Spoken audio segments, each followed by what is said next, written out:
like the one here is born. आप सबको जय मसीह की। इस सुबह के समय हम एक वचन अध्ययन करेंगे जो यूहन्ना सुसमाचार के 12वें अध्याय के 26वें वचन से है।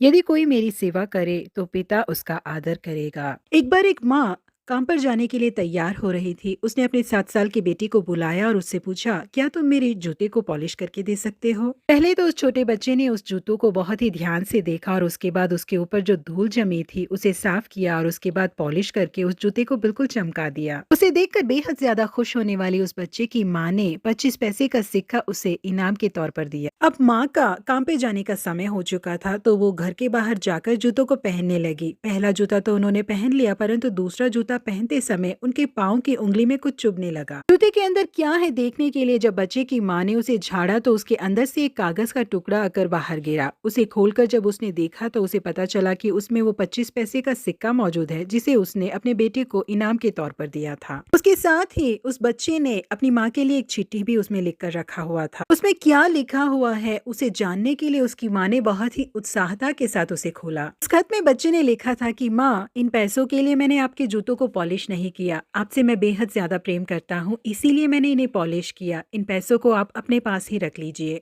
अब ये परमेश्वर के लोगों बिल्कुल इसी तरीके से हमारे पिता भी चाहते हैं कि हम उनके प्रति जो हमारा प्रेम है उसके निमित्त उनकी सेवा करें। कुड़कुड़ाकर या आधे मन से नहीं, परंतु परमेश्वर से प्रेम के निमित्त हम उनकी सेवकाई करे करके परमेश्वर हमसे चाहते हैं। इसी के लिए परमेश्वर ने हमें बुलाया भी है। इजरायली लोगों में से कई लोगों के पास गुलाम मौजूद होते थे काम के लिए। उनमें से काफी गुलाम ऐसे होते थे जो मजबूरी में गुस्से के साथ सख्त मालिकों के साथ रहते थे, परंतु कुछ गुलाम तो ऐसे थे जिनके मालिक ने उन्हें आजाद करने के बावजूद वो उन्हें छोड़कर नहीं जाना चाहते थे। वो उन्हीं के पास रहना चाहते थे क्योंकि उन लोगों ने अपने मालिक से भलाई को प्राप्त किया था। इसीलिए ये कहकर कि मैं आपको और आपके परिवार को नहीं छोड़ के जाऊंगा, वो लोग वहीं पर ठहर गए। जी हाँ, प्रिय परमेश्वर के लोगों, हम पर राज करने वाले परमेश्वर की हमें प्रेम के साथ सेवा करनी चाहिए। जबरदस्ती या गुस्से के साथ हमारे पूरे मन से और प्यार से उनकी सेवा हमें करनी चाहिए। यीशु मसीह ने जब इस पृथ्वी में सेवकाई की थी तो अपने आप को पूरी तरीके से पिता के हाथों में अर्पण करके सेवकाई की थी। उनके पास खाने के लिए और सोने के लिए भी समय नहीं होता था। वो इस कदर सेवकाई में व्यस्त रहते थे।